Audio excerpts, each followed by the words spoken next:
Have you been accepted into the Amazon Merch on Demand program and maybe you're stuck at tier 10 or maybe you're not even making any sales at all? You might even feel like you truly have optimized your listings and your designs and you're just feeling stuck. In today's video, I'm going to share with you exactly how I got out of tier 10 nearly an entire decade ago and how since then I've gone on to tier 200,000 and sold more than $2.5 million worth of product via Amazon's Merch on Demand program. And before one of you says it, no, it was not by having my friends and family buy my shirt.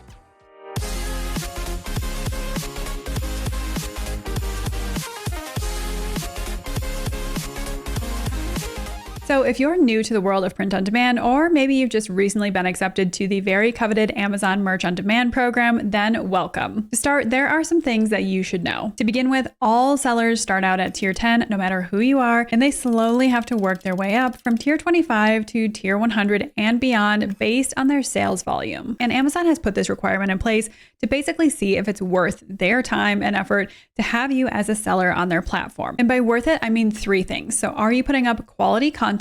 Are you going to abide by their rules? And are your designs going to sell? Because Amazon makes money from each of your sales too. The next thing you're probably logically wondering is, what are the requirements to tier up? So the general rules of thumb here are twofold. The first being you have to have sold an equal number of shirts to whatever tier you're currently in. So if you want to tier up out of tier 10, then you need a minimum of 10 sales. The second part here is that you need to have roughly 80% of your design slots filled.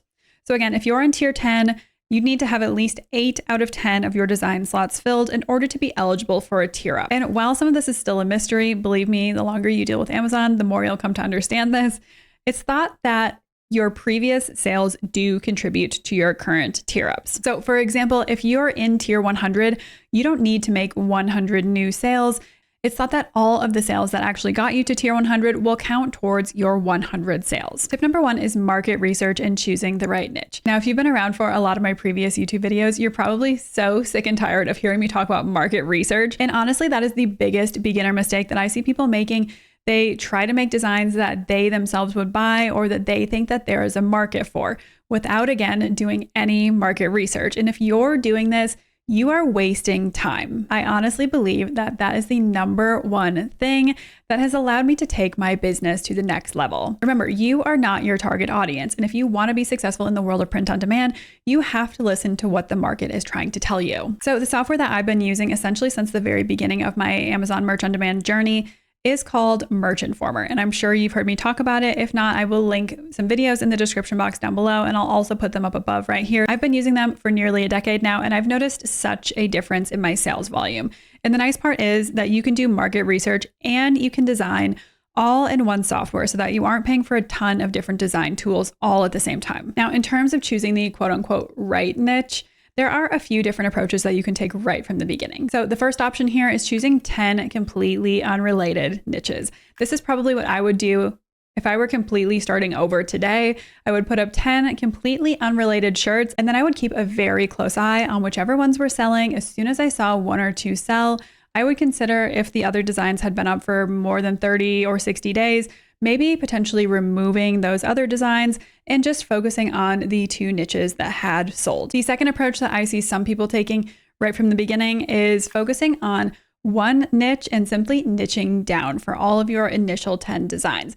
So for example, thinking about a dog niche, maybe you could focus on dogs, swimming dogs, veterinarians, agility competitions, a specific dog breed, a specific dog joke, anything like that, and make sure that you're really niching down that much broader dog niche. And again, if you notice a few of these designs taking off, you can always try to recreate some similar designs in a similar niche or sub niche and remove some of those other designs that aren't selling well. Now, I do have entire videos dedicated to, like I said before, helping you find the right niche for you and doing market research. So again, I'll be sure to link those here. Now, another secret to my success has been combining smaller niches. So like I've said before, sometimes you just don't know what you don't know.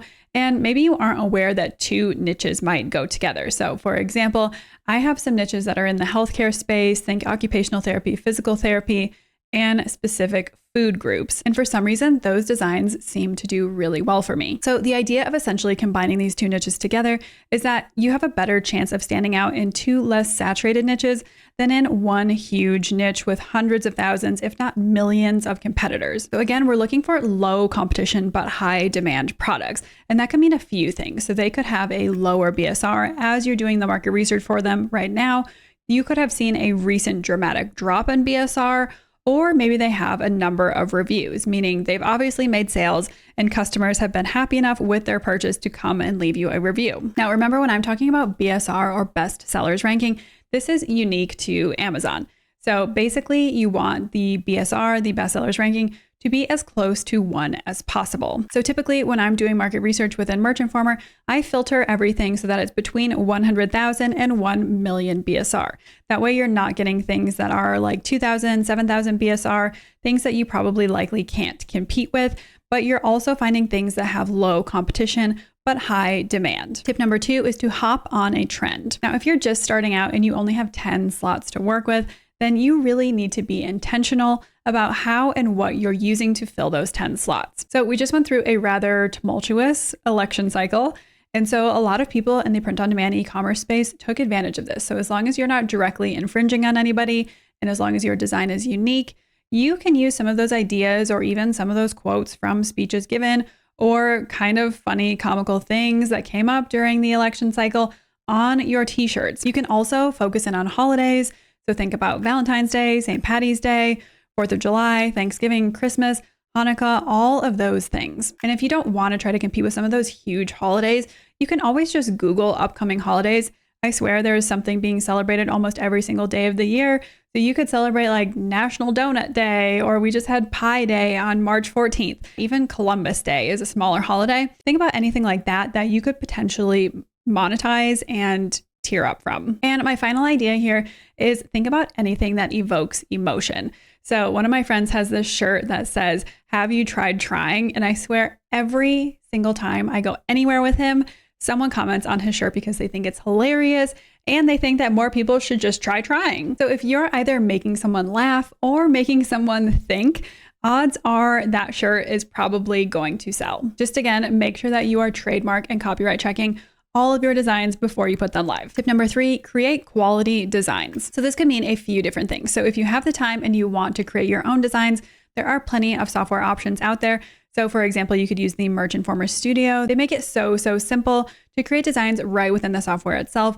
Or if you feel comfortable and you want to pay a lot extra to use Photoshop, by all means, you can use Photoshop. Or if you want to take advantage of the second option, which I do much more often, you can hire your own graphic designer. So on Upwork or on Fiverr. And I have videos basically showing you how to use the client side of Upwork and to find really good quality candidates. And I always want to mention this as an option because there's absolutely nothing wrong with dividing and conquering. I typically pay anywhere between $4 and $6 for each PNG that my graphic designer creates for me.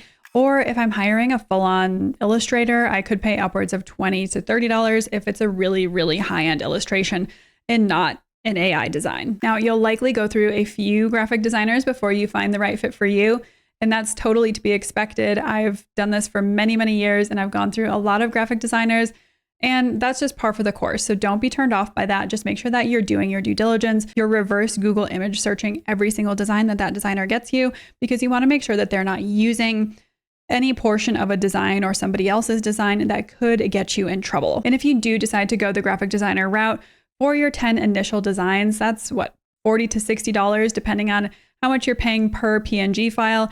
And then once you get tiered up, you can decide from there if you want to continue investing in your business, or maybe you want to do 50-50 your own design creation and the other 50% hiring a graphic designer to make things a little bit more affordable. My 4th tip is to price your items right. Now, this might be a little bit controversial, but I honestly just don't really care because it's worked for me and my business for almost a decade now. So I price all of my shirts, specifically standard t-shirts, at $14.99. Every time I list a new design, it goes up on a standard t-shirt first at $14.99.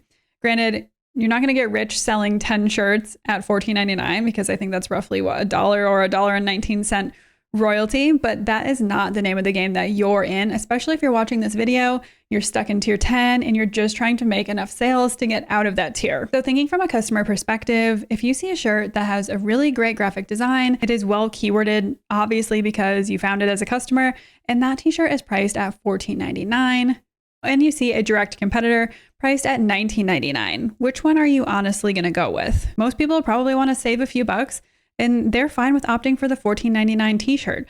So why wouldn't you capitalize off of that? So once you have enough customers thinking that way, you'll likely start to gain some sales momentum, and that shirt will just start to naturally and organically sell a bit better. Now, in terms of pricing, I kind of do my pricing a little bit differently. So once my shirt has about 20 reviews, I'll bump the price up from $14.99 to $16.99. At 50 reviews, I'll bump it up from $16.99 to $17.99. And finally, at 100 reviews, I'll bump the price up from $17.99 to $19.99. The fifth tip is to utilize social media. Now, I say this because sellers don't have access to Amazon advertising to run any ads to until you're a much higher tier. Now, as someone who's been selling for a really long time, of course, I do have access to Amazon ads, and I spend tens of thousands of dollars every single year running ads to my products. One more thing I wanted to point out before we move on is that you can tell if you're eligible to start using ads by simply logging into your Amazon Merch on Demand account and looking to the right of your Analyze tab. If you see the word advertising, then you know that you can get started. So if you don't have access to that really critical tool, the other way that you can get additional eyeballs on your products is by using social media. Now, just a second. I know some of you are like, I don't have a following at all. I don't know what she's talking about. I'm not using social media. But you don't have to be posting this on your personal Instagram page or your personal Facebook account. So let me explain. So you can start a business Instagram or a TikTok page where you can promote your items and essentially treat this as a sales funnel. Or you can find an e-commerce Facebook group and post your listings there for promotion. I think you can even do this on Reddit. So if you're just starting out on Instagram or TikTok and you only care about making your 10 sales, but you really don't plan to use it much after that, then name your shop or your business page something along the lines of the 10 topics that you're choosing to focus on. So maybe you're focusing on fitness or hobby activities. You could name it something like Hobbyist Clothing Shop. But if you do plan to use it beyond your 10 sales, then you should probably pick a more general e-commerce business clothing name, especially if you plan to put all of your designs under the same brand name. And then at this point, you can essentially treat this like opening a legitimate clothing company, because you basically are. Now, of course, in the bio area of your profiles, make sure that you're linking to your designs or to your actual brand on Amazon so that people can easily purchase from you. And also make sure that you're making your profile look professional. So include a company logo, add some information in the bio section about who you are, what your brand is, and what you're selling. And if you plan on using this method, you can, of course, post mock-ups of your own designs on these social media pages or on these social accounts. And you can find some really cute mock-ups, much cuter or stylish than the Amazon Merch on Demand mock-ups. Now, obviously on Amazon, Merch will have the mock-ups made for you, so you don't really have a say in how those look, aside from how your PNG file looks. But strictly for those other social media platforms, you can use mock-ups, for example, from Placeit. And again, I have an entire video showing you how to use Placeit, so I'll link that in the description box as well. But I really do like these mock-ups just because they're more realistic. They're not just a flat lay. They show an actual human being wearing the design so that people can get a better idea for how these designs will actually look on them. And by posting these mock-ups, you'll look like a much more professional clothing store, and that obviously helps your clients place a little bit more trust in you. And then once you've posted those mock-ups, you can go through and you can follow people who have like-minded shops or designs. Now, before you go spam following everybody on these new accounts, there are social media algorithms that you need to understand so that you don't get banned from these platforms before you even start. So if you come in and you follow like 5,000 people in one day, they're probably just going to terminate your account because they're going to think that you're a bot. So make sure that every single day you're going through, maybe you follow 10 people or 20 new people, and make sure that they're actually people that are related to this clothing brand that you're trying to create. The other thing that you should be really intentional about is actually interacting with your community. So people obviously enjoy interaction, but it's also really important for the algorithms and things that patrol these social media accounts. If they don't see any interaction with anybody, they're probably not going to promote your account to other people so that other people can find you. So make sure that you're posting some really genuine comments, make sure that you're liking other people's things, and you should be gaining a following in no time. Tip number 6 is optimize your listing. So how you keyword your listing is equally as important to your actual design itself and your market research. Now, again, I have an entire video dedicated to how to write and optimize your listing. So again, I will link to that up above and in the description box down below. But basically the point here is that if your listing isn't keyworded well, you have almost zero chance of selling because you're not going to have any way to differentiate or to stand out in the sea of millions and millions and millions of products that are already for sale on Amazon. So just looking at this blank listing here, make sure that you optimize the design title. Again, leaving out the product name like t-shirt. So if you say blah, blah, blah, blah, blah, dog t-shirt, that'll probably be flagged, or it'll just say t-shirt in the listing because Amazon automatically includes the word t-shirt or, whatever item you're listing at the end of your design title. Then you can add a brand name.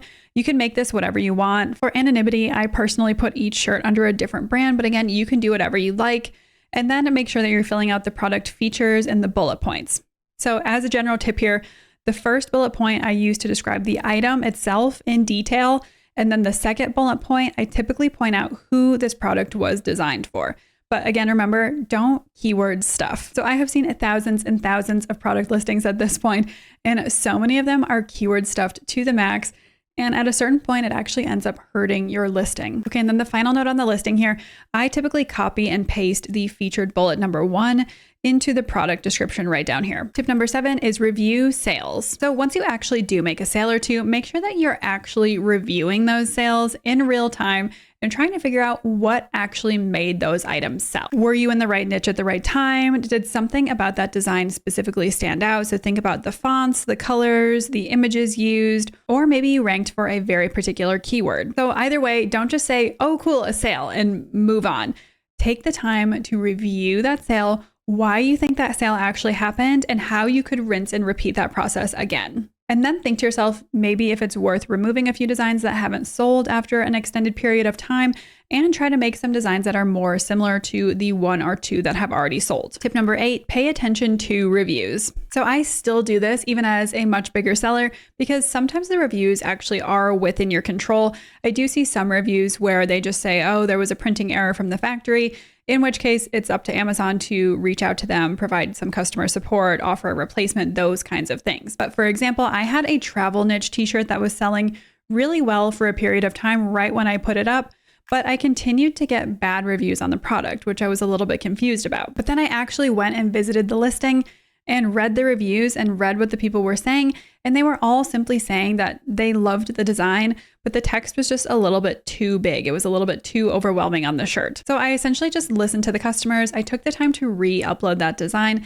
and I used the scale feature within the Create tab to just simply make that design a little bit smaller and then recenter it on the t-shirt. And ever since that time, the design has been selling really well. So that one example out of how many hundreds of thousands of shirts that I have live, it really shows that listening to your customers can pay off in the long run. Tip number 9, consider removing designs that aren't selling. So if you've been stuck in tier 10 or tier 25 and you haven't made any sales at all, not a single sale, nothing has sold in 30 days, 60 days, 90 days, and you feel really confident that your design is good, and you also feel really confident that you have keyworded your listing well, then I would take that as a sign that the market is basically telling you that they don't want what you're offering. So at that point, they either just aren't interested in what you're selling, or they can't find it on the Amazon website. So again, make sure that you're assessing. If you think that your listing is keyworded really well, then maybe there's just not demand for that item, period.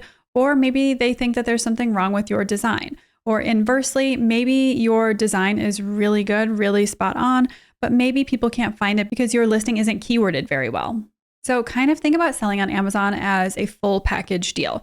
So you have to pick, first of all, something that is in a low competition, high demand niche. You have to create a really good design that's going to sell. And then again, you have to keyword that listing so that people can find your listing and then you can make a sale. So if you do truly feel like maybe there's no hope for one or a few of your listings, then it's especially important, especially in tier 10 or one of those lower tiers, that you just cut your losses, get rid of that design, and put up another option that you think actually has some potential. My 10th and final tip is to upload consistently. Now, this tip is kind of a shot in the dark, but as someone who's been selling on the platform for nearly 10 years, I swear on my life, when I'm uploading consistently, so multiple designs a day or multiple designs per week, I see a dramatic increase in sales. Now, I don't know if this is a proven theory, but I have seen other sellers say the same thing.